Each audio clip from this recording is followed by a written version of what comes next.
Lep pozdrav vsem skupaj. Aktualna tema je očitna.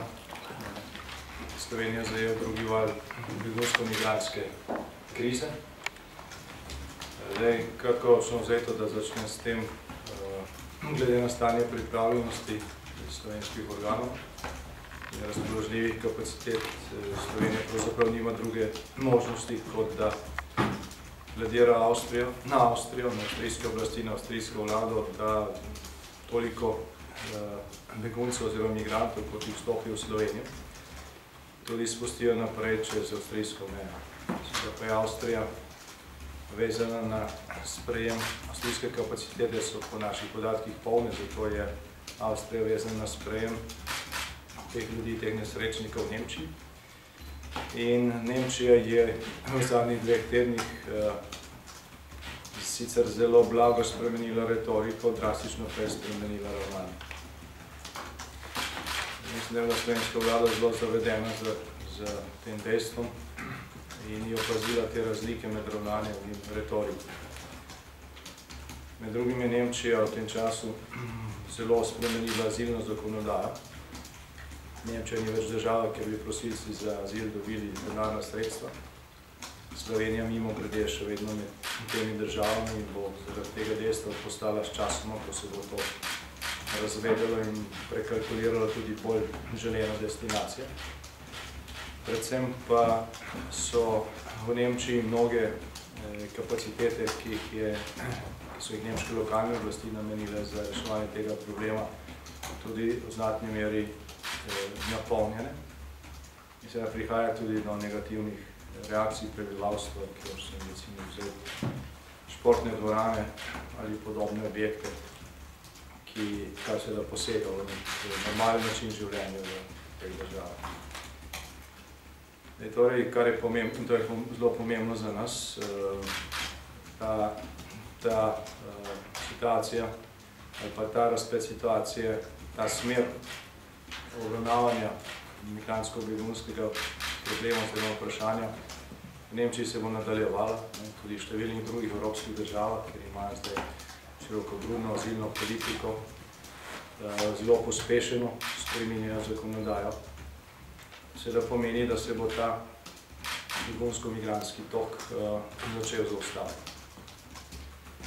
Zato, da bi razumeli, v kakšnem položaju je trenutno Slovenija, je treba virtualno, ker zemljevida tukaj nimamo, pogledati na zemljevid sredozemskega prostora.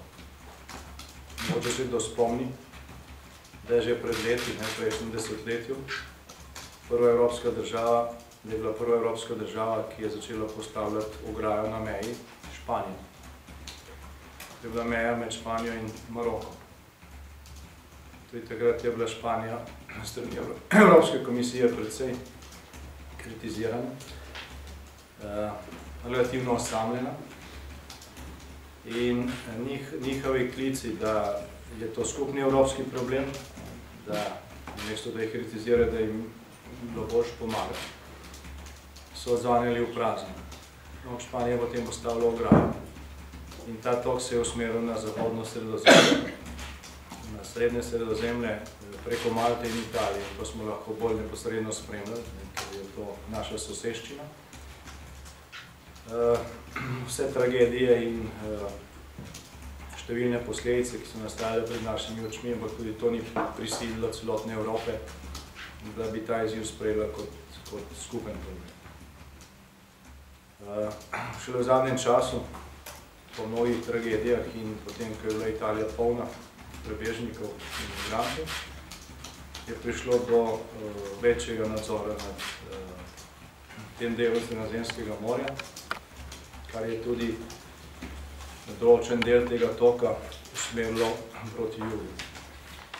Temu toku se je v zadnjih nekaj letih pridružil še begunski tok iz Sirije, Afganistana in nekaterih sosednjih držav, kjer je pač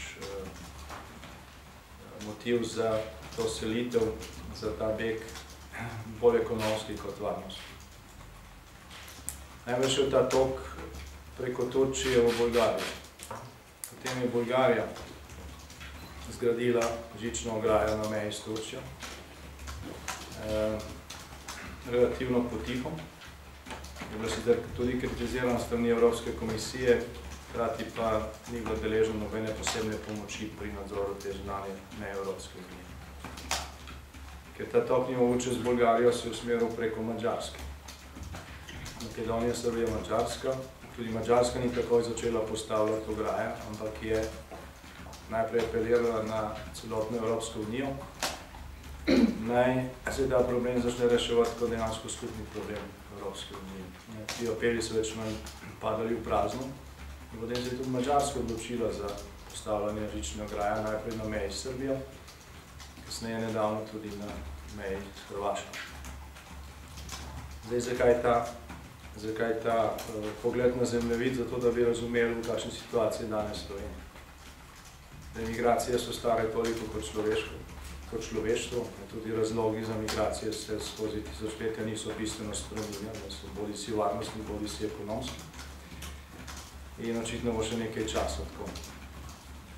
Torej, ta migrantski val je v tem trenutku, potem, ko se je našlo šibko točko v Grčiji, kot državi, ki ima ne samo zunanje evropsko, ampak tudi šengensko mejo, enostavno usmeril v edino preostalo pot, ki obstaja do osrčja Evrope, oziroma do želenih destinacij v Nemčiji in v Skandinaviji. Na tej poti je tudi Slovenija. Zdaj, kakorkoli zapira to pot, je najtežje zaradi tega, ker ni nobene druge točke, ker se je krog zaključil. In tudi to dejstvo je pač, da je verjetno prvič po mnogih letih prisililo od evropske institucije, da o tem vprašanju razmišljajo kot o skupnem evropskem problemu. Za nas sicer zelo pozno.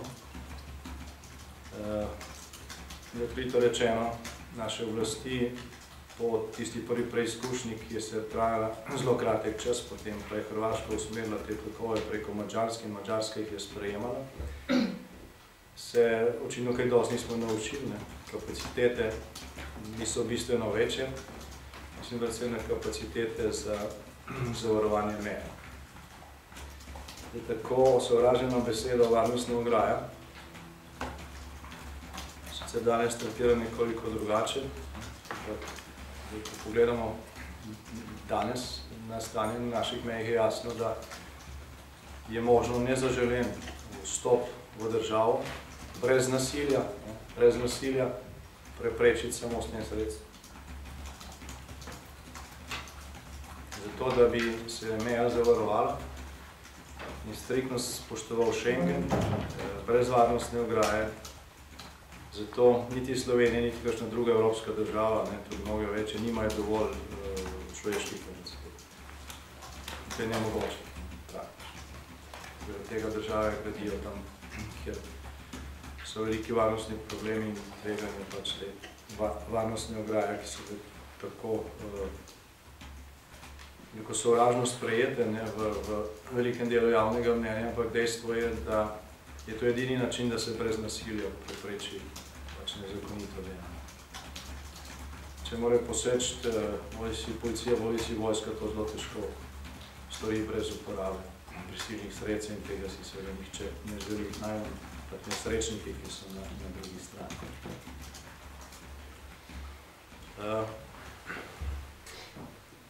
Zdaj, v mojih informacijah, ki so bile tudi uradno potrjene na sestanku, ker sem bil prisoten, jih je pa vlada danes zanikala, je Nemčija pretekli teden ponudila pomoč slovenski policiji pri varovanju meja.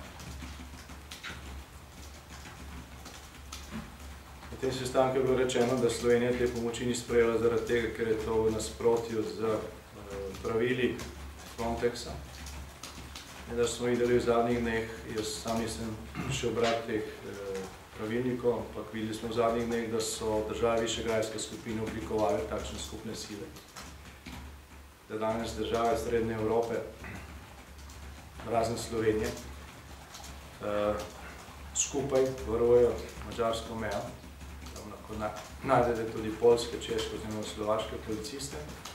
Poleg tega se na Madžarska na ta val bila, na drugi val bila pravočasno pripravljena in je zgradila tudi varnostno ograjo. Tega seveda ne da storiti čez noč. Kot rečeno, ima Slovenija v tem trenutku samo eno možnost. Telefonirati Zagreb je po mojem mnenju izgubljanje časa. Te izjave slovenskih ministric, predvsem češ Hrvaška deluje zgolj kot transportno podjetje. Hrvaška vlada deluje zgolj kot transportno podjetje, begunce popiše na meji s Srbijo in jih potem pripelje na mejo s Slovenijo. Jaz bi zelo pazljiv pri takšnih ocenah, ker jih bodo kmalu začeli izgovarjati tudi za nas.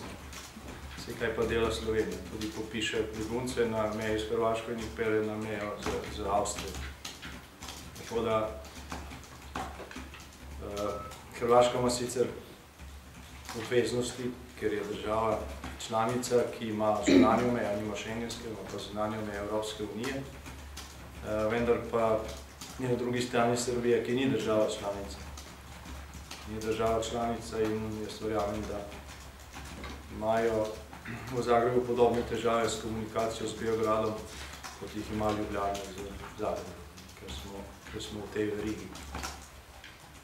Rešitev je bila v tem, da se predvsem Hrvaški ponudi pomoč pri varovanju zunanje meje Evropske unije in da se na ta način ta tok obvlada tako, da prvič ne bo humanitarnih katastrof, ki se zdaj obetajo, in drugič, da bo obvladljiv, in tretjič, kar je verjetno najbolj pomembno, da se bo delovalo preventivno. Eno uro nazaj je prišel podatek, da je v zadnjih 24 urah Makedonija stopila več kot 10.000 beguncev, ki so jih registrirali, verjetno jih je še nekaj tisoč, ki niso registrirani. Vsi ti so na potu čez Slovenijo. In ta odločitev vlade, da se spušča zgolj 2500 beguncev, toliko kot jih potem lahko eventuelno Avstrija sprejme, čeprav tukaj ni nekih trdnih zagotovil, niti točnih podatkov, niti Avstrija sama ne ve, kako bo s tem, ker Nemčija omejuje sprejem. Te številke so številke, ki nas lahko izjemno skrbijo. Ki nas lahko izjemno skrbijo, poznamo pač kapacitete Slovenske vojske, policije in civilne zaščite in tukaj je potrebno reči tudi, da morala vlada, in na to smo jo opozorili pravočasno, razmišljati o določenih administrativnih prenosih pristojnosti. Včeraj je bilo rečeno, da bo Slovenska vojska angažirana zgolj v notranjosti, ne pa na meji. Že danes lahko pride do situacije, verjetno je ponekod že nastala, ko pač skupine prebežnikov pridejo čez zeleno mejo, ki ni nadzorovana. Tavo je po državi, jaz mislim, da je bilo bistveno boljš, da vojska s svojimi pooblastili in tudi usposobljenostjo pač varuje mejo, da pa znotraj s tem varnostnim tveganjem opravi policija, ki je za to usposobljena. Bistveno bolj tudi politično je sprejemljivo, da za notranjo varnost oziroma za javni red in mir notranjosti skrbi policija, ne pa vojska, kot je zdaj nekrat izpadlo s to precej togo razporeditvijo. Tukaj imajo pač določeno ministrstvo, določene težave. Jaz bi tukaj apeliral tudi na slovenske medije, da se poroča o tem problemu celovito, se pravi, da se vidi tudi gost. Če se vidi pred sabo samo uboge otroke, ki so na dežju, in družine in tako naprej, da je mimo grede, da je tukaj bi morala biti vsaj takšna obravnava na slovenskih mejah, kot je na letališčih, da imajo družine z otroki prednost. Zato ni treba biti posebej pameten in tudi dodatnih kapacitet. Dodatne kapacitete niso potrebne, dve vrsti je pač potrebno narediti. Ampak če se poroča samo o tem delu problema, potem se ne vidi gozda. Na ta način se pripomore k situaciji, ko se dela slika bistveno bolj optimistična, kot dejansko je. Na ta način se še na 10.000 nesrečnikov spravlja na pot, ti bodo v nekem trenutku nekaj obtičali. Tako da ne videti problema v celoti, obravnava ta problem brez zavedanja, da je Evropa vseh 50 milijonov razseljenih oseb, ki trenutno obstajajo na svetu in več kot polovica v dosegu, več kot polovica je Evropa v dosegu. Evropa nima prostora za to. Če Evropa vse te ljudi sprejme, bo postala natančno takšen kraj, kot so tisti, iz katerih ljudje bežijo. Pravi, ne bomo nič naredili. Je pa seveda zelo potrebno, da se Evropa kot ekonomska velesila in kot papirnato, varnostni papirnati tiger bolj prilagodi tisti prvi vlogi in dejansko več naredi za to, da se situacija v teh državah stabilizira.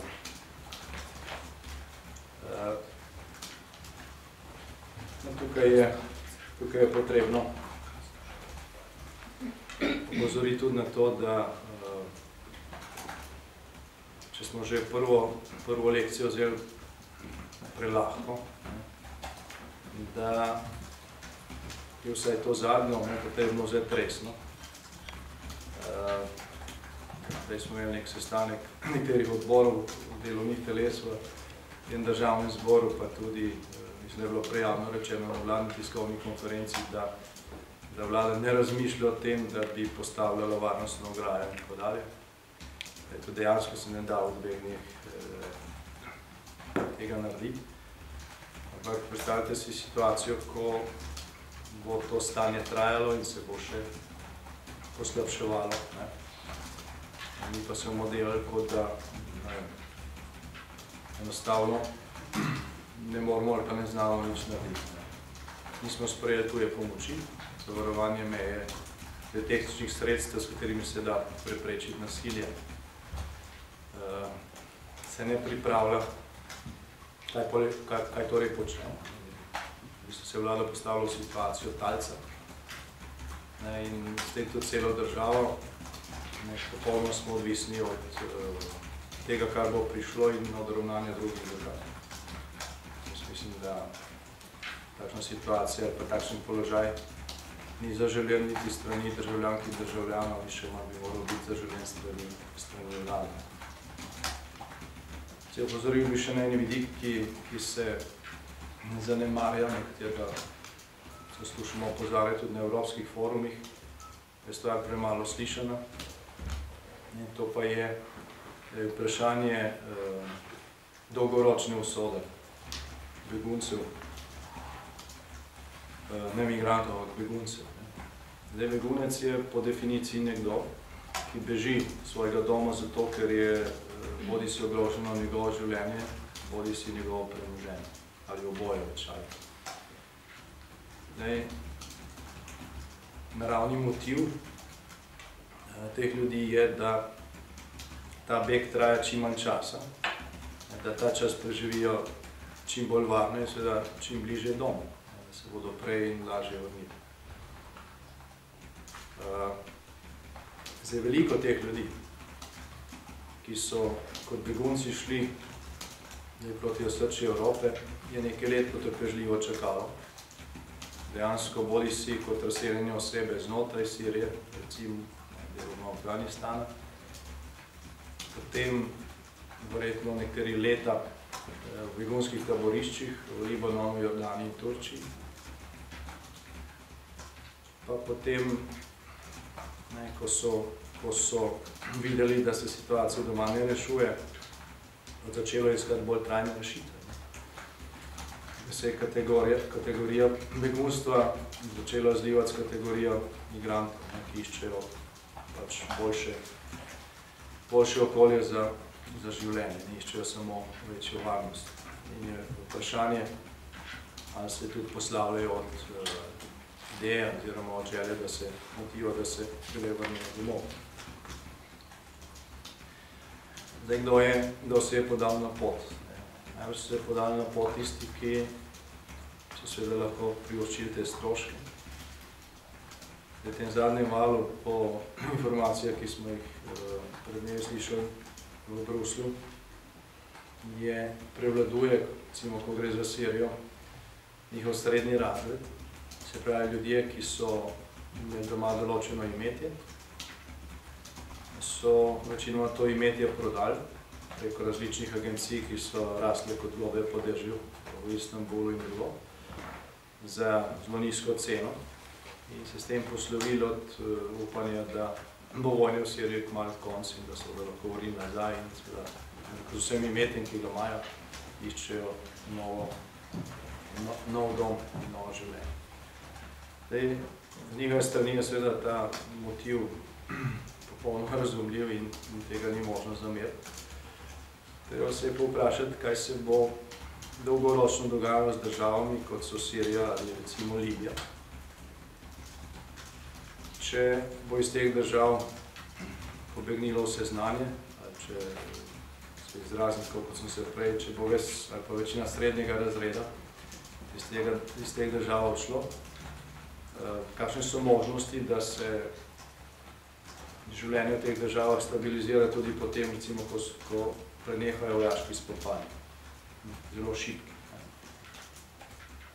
Bodo države, ki bodo devastirane, ne samo z vidika tega, kar bo porušeno, ampak tudi z vidika človeškega kapitala, potrebnega za to, da se te države obnovijo. Zdaj vidimo to celo sliko, recimo Libija. Evropa je posegla, zbombardirala pač Gaddafija. To je zdaj država, kjer stvari ne delujejo, se šele zdaj začenja oblikovati neko vlado, ki naj bi, recimo temu, če smo optimisti, počasi prevzela nadzor. Ljudje, skratka, se je dolgo časa prepustilo to državo svoji usodi. Ljudje so tam bežali so predvsem tisti, ki so bolj sposobni in ki imajo imetje, imajo znanje. Jaz verjamem, da se nemška industrija veseli usposobljene delovne sile in inženirjev, ki so recimo prišli iz Sirije. In dejansko tudi neka, rekel, precej nehumanistična kalkulacija, lahko tukaj vidi tudi koristi. Treba se je vprašati, ali te ljudi bolj potrebuje Nemčija ali bolj potrebuje Sirija. Ali bolj potrebuje Nemčija ali bolj potrebuje Libija. Če Evropa noče, da bi te države in ta okolja v naši soseščini postali trajen problem, ne samo varnostni, ampak tudi trajen problem z vidika teh migrantsko-begunskih valov in vedno novih spopadov in vojn, potem mora dolgoročno misliti na to, kako bo te države stabilizirala. In ne mogoče te države stabilizirati na ta način, da iz teh držav vidijo vsi, ki so pač nosilci nekega znanja, sposobnosti in tako dalje. In Evropska unija, nasprotju s tem, kar je objavila, kar so govorili, se uradno to nikar potrjeno, nekateri komisarji, Evropska komisija ne bi smela imeti za cilj, da se te ljudi čim hitreje integrira v Evropi. Za cilj mora imeti, da se te ljudi motivira, dejansko usposobi za to, da se vrnejo nazaj in stabilizirajo svoje države. Pomagajo k temu, da nihče, čez nekaj časa nihče v Siriji ali pa v Libiji ne bo več razmišljal, da je moral iskati kruh nekje druge. Zdaj, to pomankanje dolgoročnega ali pa nekega trajnega pristopa k reševanju begunsko-migrantske problematike v Evropi je dejansko velik problem. kljub temu, da imamo nek primer takšne slabe prakse in posledic takšne slabe prakse na dlani. To je Bosna in Hercegovina. Iz Bosne in Hercegovine je ogromno ljudi odšlo v času vojne. Slovenija je takrat nudila zatočišče skoraj 70 000 beguncev.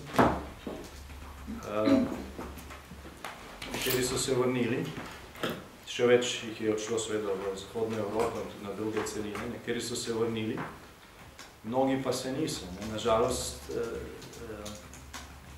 je med temi, ki se niso vrnili, največ srednjega razreda, največ tistih, ki bi lahko uspešno prispevali k stabilizaciji razmer v Bosni in Hercegovini, ki danes tudi 21 let po Daytonskem sporazumu pravzaprav funkcionira kot evropski protektorat, ker visoki predstavnik Evropske unije lahko odstavlja voljene funkcionarje ali pa daje veto na zakon.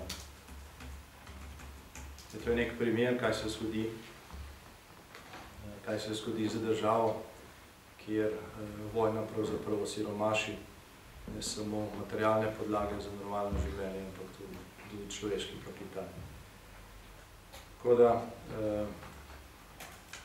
gledano na ta problem celovito, marsikdaj, ko nekdo govori o solidarnosti in o integraciji teh ljudi v evropske družbe, vprašati, če je solidarnost res dejansko njegov pravi motiv. Včasih se za tem besedami skriva tudi ali nesposobnost pogledov naprej, ali pa popolnoma enostavno korist. S tem zaključim, z tega vidika, jaz mislim, da je dolžnost Nemčije, ki je v veliki meri na začetku tega zadnjega vala spodbudila 10 000 ljudi, da so šli na pot, da zdaj, ko ta problem pljuska tudi čez Slovenijo, omogoči v naslednjih dneh, da bo Slovenija zajela sapo. In se na zadnje resno pripravlja na to, da bo sposobno izvajati šengenski sporazum. Hkrati je pa dolžnost Evropske unije, da pomaga tudi tistim državam, ki so v Evropski uniji in so bolj južno na tej poti proti Sloveniji, da bodo čim prej sposobne obvladovati razmere na svojih mejah. Koliko se to v naslednjih dneh in tednih ne bo zgodilo, bo tudi Evropa začela kolapsirati. In tega si noben ni. Še kakšno vprašanje?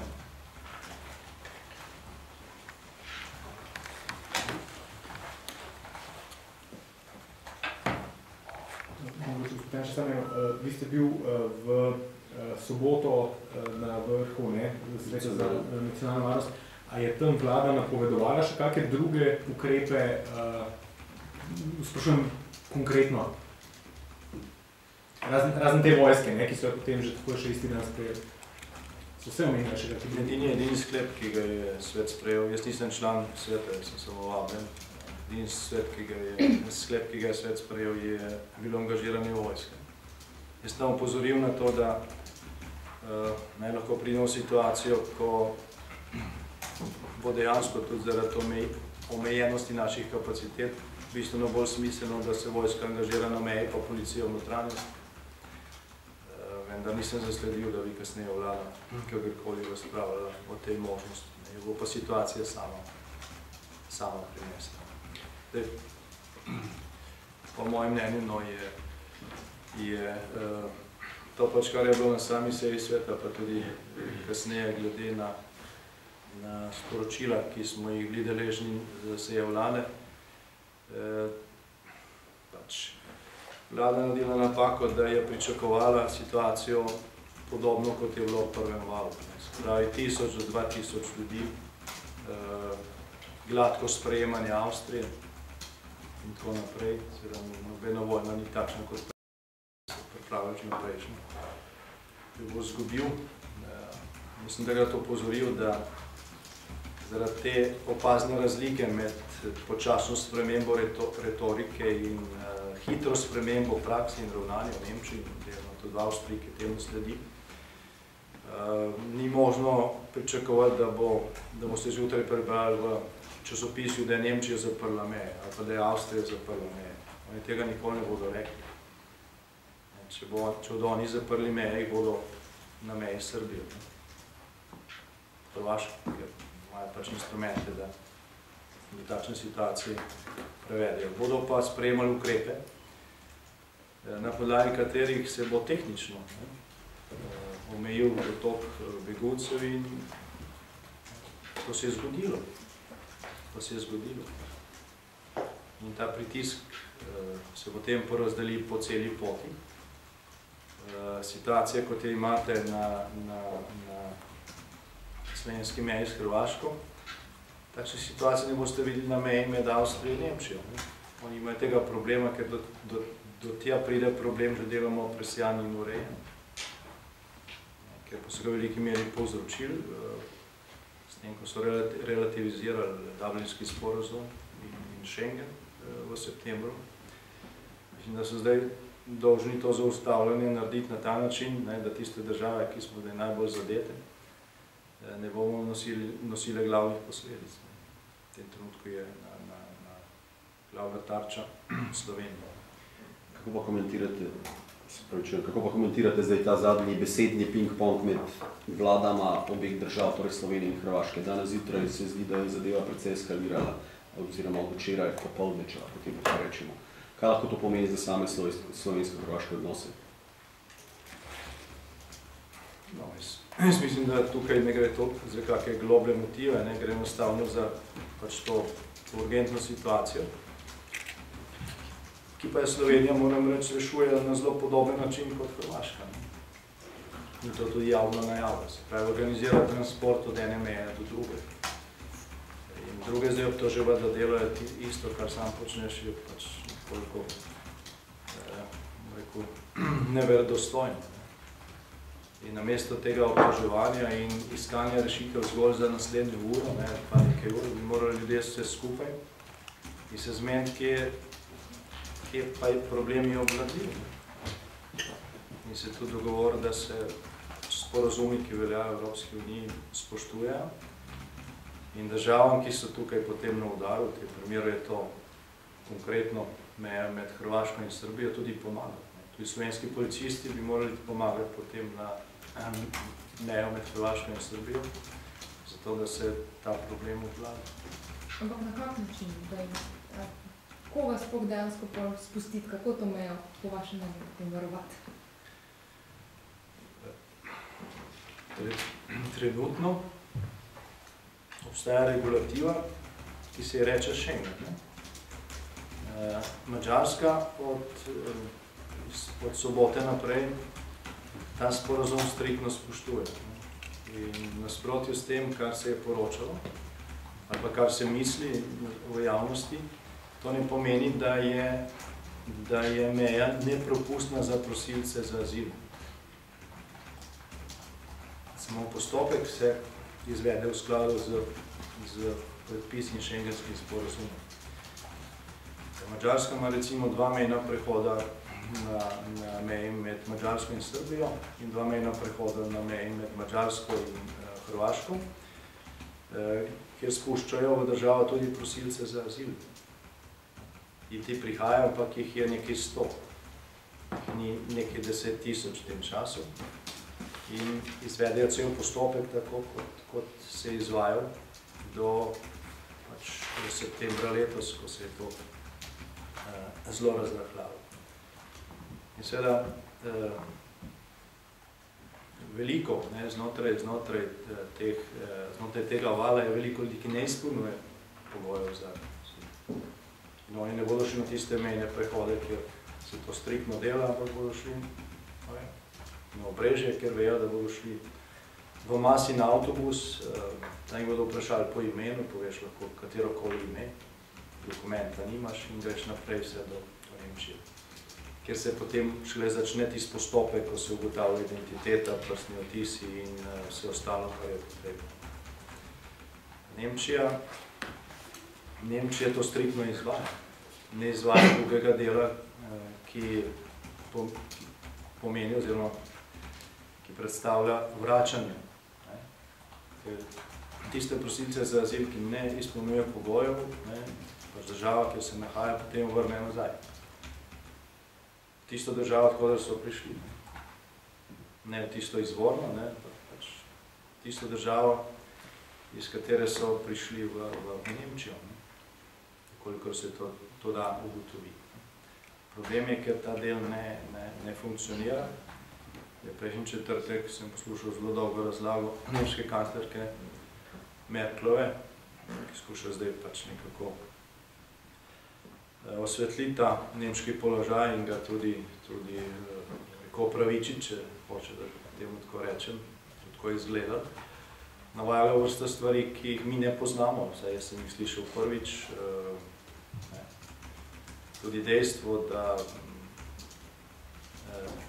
države članice Evropske unije enostavno ne reagirajo na te nemške poskuse vračanja, ko gre za 10.000 teh ljudi. In to je tudi eno od razlogov, zaradi katerih je Nemčija rapidno spremenila azilno zakonodajo in zaostruje pogoje tudi pri samem sprejemu iz Avstrije. Zdaj se seveda ta sprememba prenaša navzdol po verigi in mi smo tukaj tretji, če štejemo od Nemčije. Se vam zdi, da vlada še vedno obvlada razmere na meji, no kljub temu, da ne bodo postavili varnostnih obrad? Da bo tista kritična masa, napovedali so, da prihaja iz Makedonije nadaljnjih 10.000 migrantov proti Sloveniji. Še najmanj toliko jih je vmes v Srbiji na Hrvaškem. Če je šef nemškega policijskega sindikata dejal, da je nemogoče obvladati razmere na meji brez varovalne ograje in je predlagal postavitev takšne ograje celo na meji z Avstrijo, s tem, da ima Nemčija 500 000 policistov, 100 000. Potem je jasno, da je to za majhno državo problem, da bi to problem tudi, če bili pripravljeni, naš dodatni problem pa, da na to nismo pripravljeni. Ko se štejete policijske sile, tudi če dodate vso razpoložljivo vojsko, ki jo imamo, mi z temi silami neposredno, tako da se preprečuje ilegalni vstop, nismo sposobni varovati niti širših okolic mejnih prehodov, ali pa če hočete drugo primerjavo, niti meje, ki poteka med Slovenijo in Hrvaško na ozemlju občine Brežice. Tako da je jasno, da je tukaj nekdo mišljal prekratko v naši situaciji, ki si nihče ni želel, žal pa lahko nekaj časa traja. Ima lahko tudi hude posledice, če se ne bo reagiral. Tukaj še enkrat apeliram na vlado, da razmislijo o teh ponudbah za pomoč. Smo del Evropske unije. Ko gre za Nemčijo, ni ravno nedolžna pri tem valu, takšna smo zdaj tudi mi. In če so že sami ponudili pomoč, zakaj ne bi sprejeli. Ali pa mislim, da Višegrajska skupina, ki je ponudila pomoč Grčiji, pa tam niso ravno navdušeni nad tem, bi se gotovo tudi pomagala, če bi se obrnili manj. S takšno pomočjo ni možno zaprti meje, tako kot z varovalno ograjo, pa možno seveda ta tok obvladati, da ne predstavlja varnostnega tveganja. O kakšni pomoči zdaj govorimo s strani Avstrije ali Nemčije? O vojaški pomoči, humanitarni pomoči? O tej, ki naj bi jo Sloveniji? O pomoči v smislu večjega števila policistov, ki jih pomagali pri nadzoru. Humanitarno pomoč so dali in smo jo tudi že sprejeli, da smo še prihaja. To je potrebno, ampak glavni problem je fizično obvladovanje teh tokov. Če je tukaj kaos, prvi, ki bodo v tem kaosu nastradali, so šibkejši členi, begunci oziroma migranti. A lahko sam še nekaj. Kaj menite, kako ne bi se Slovenija odzvala, če se Avstrija odloči, da ne bo več sprejemala emigrantov v tolikšnem številu 1500? To se je že odločila. Avstrija se je že odločila, da ne bo sprejemala polne kvote. Slovenija se je odločila isto, ampak zdaj bi se morala tudi Hrvaška odločiti enako. Ima pa Hrvaška še večji problem kot Slovenija, kar se tiče obvladovanja. Ne samo zaradi geografske konfiguracije, ampak tudi zaradi splošne pripravljenosti, pa tudi zaradi specifičnih političnih razmer, kako na Hrvaškem 8. novembra volitev. Kakšne ukrepe po vaše bi morala Slovenija tukaj sprejeti, da bi se ta problem ustavil, umilil, rešil? Najprej bom rekel to, da če je to že mimo in je mogoče razveze to ponavljati, ampak ko je Hrvaška že pred tedni, ko je Madžarska že pred tedni začela najavljati, da bo zaprla meja s Hrvaško, mora Slovenija isti dan preventivno, prvič v svet, predvsem v tisti svet, odkud ta val prihaja, pa tudi na Hrvaško predvsem na Hrvaško, poslati uradno sporočilo, da bomo mi ravnali enako. In se na to, koliko je pač možno v tem času, tudi pripravljati. Potem bi bil ta val bistveno manjši. Hrvaško je bolj pripravljeno, da ga obvladuje na meji za Srbijo, pa Srbija bi bila mogoče tudi bolj pripravljena na to, da obvladuje svoje meje. Vse to bi pravočasno ustvarilo pritisk na Grčijo tudi, ki je ne samo članica EU, ampak šengenska država, da varuje svoje meje. Ker pa se je to vse nekako blažilo, rahljalo, smo prišli v to situacijo. Kako pa ravnati zdaj, kratkoročno, to bom verjetno 10-tič ponovil danes, je slovenska diplomacija in vladajoča politika, predvsem telefonat na Dunaj pa v Berlinu. Zato, da oni ostanejo toliko propustni, da se Slovenija pripravi na obvladovanje teh razmer. Hkrati pač apelirati na te države, da ne samo ponudijo pomoč, ker to so že storili, da je te pomoči dovolj in mi jo moramo seveda sprejeti. Kratkoročno so grane, ne da postaviti, ne da se tega nihče ne podpira v uporabi drugih prisilnih sredstev, da se pač pridobiti čas in se v tem času bolje pripraviti. Ampak, če vas je bilo na začetku prav razumeti, kljub temu, da menite, da je že nekoliko pozno, stanje na mejah vendarle kaže, da je možno ta nezaželen tok beguncev obvladovati brez nasilja, samo s postavitvijo varnostne ograje. Ja, zdaj, če poznate vi kakšen drug način, če ga kdo drug pozna, mislim, da veliko ušes na tem svetu, ki bi ga rado slišal. Koliko času smo sposobni postaviti to ograjo na mejo? Vemo tako realno. Madžarska, vemo, se je pripravljala 3 meseca. Ne vem, jaz mislim, da je zdaj to tudi precej veliko povpraševanje po tem artiklu. Je čas, da so čakalni roki dolgi. Da so Madžari tle tudi v ekonomskem smislu ravnali zelo dobro, gospodarno, ker so dobili te materijale po nizki ceni, zdaj so precej višji ceni. Je pa seveda na slovensko-hrvaški meji je nekaj območij, ki predstavljajo območje z visokim varnostnim tveganjem, ker je prehod enostaven, to bi se dalo v relativno kratkem času zaščititi. Tudi, to, ko se govori, Evropa se ograjuje, ko ni v skladu z evropskimi standardi in tako naprej.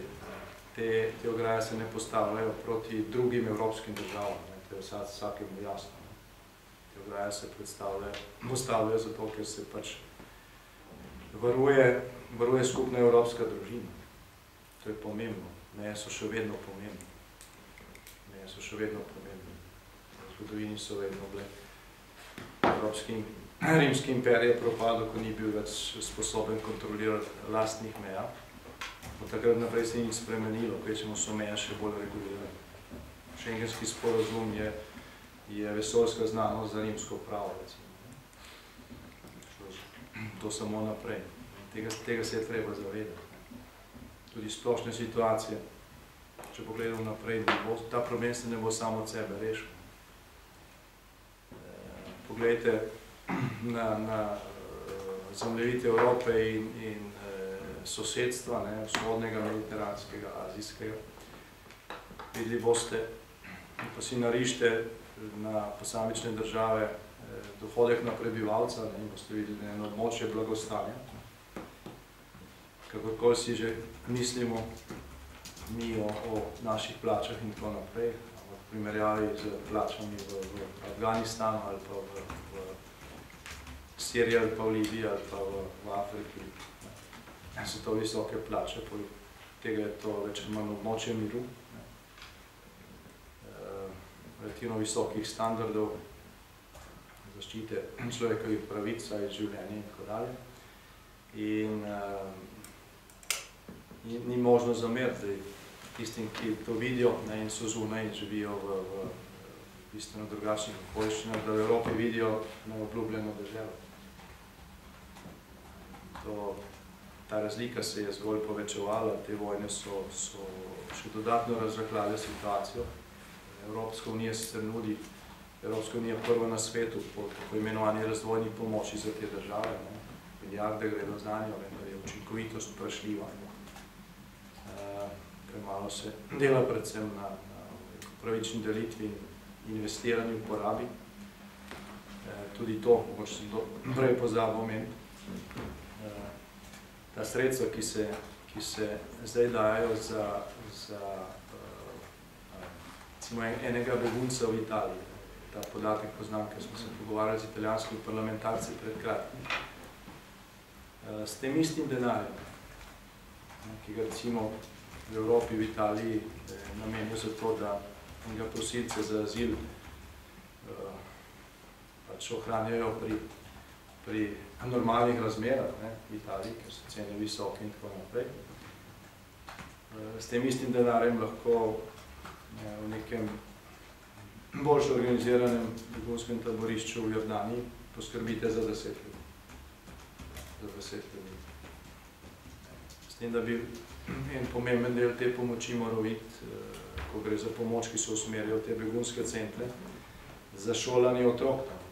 Za vzpostavitev nekega šolskega sistema, ki bi preprečil, da bodo iz teh milijonov nastale nove izgubljene generacije, ki ne bodo sposobne potem graditi ali pa obnavljati teh držav. To se tako kot pač tisto kratkoročno pozivanje na integracijo popolnoma izgublja v pomanjkanju neke dolgoročne. Zdaj Slovenija naj bi po teh kvotah evropskih sprejela 2200 beguncev nekje. Zdaj sobota je še nekako zgledala, da bo to držalo in smo toliko beguncev dobili noto, ampak zdaj je že 5000, danes je po 6000 Sloveniji in še več. Kje je tista točka, ko bo to pomenilo tudi neko destabilizacijo Slovenije, če pretoka ne bo? No, tiste kvote so mišljene predvsem za že procesirane prosilce za azil. Ti, ki so pa zdaj v naših begunskih centrih, so pa v glavnem ljudje, ki niso še šli čez ta postopek in si želijo naprej. Tako da, zaenkrat to še ni problem. Problem je to, da Slovenija v tem trenutku nima niti 5000 mest v ogrevanih objektih. Da so te kapacitete v teh vremenskih razmerah lahko polne ali ne. Dejansko obstaja edina rešitev, da je avstrijska meja toliko propustna kot Hrvaška. Vendar pa moramo biti za to sposobni tudi mi poskrbeti. Če ste šli kaj v Avstrijo v zadnjih dneh, tam stanje precej spominja na stanje, kot smo ga tam lahko opazovali pred napadom Jugoslovanske armade na Slovenijo. Se pravi, vojaška vozila in priprave, da tudi avstrijska vojska varuje mejo. Se bolj resno pripravljajo kot mi, že v prvi val so vzeli resno. Tukaj smo se mi premalo učili.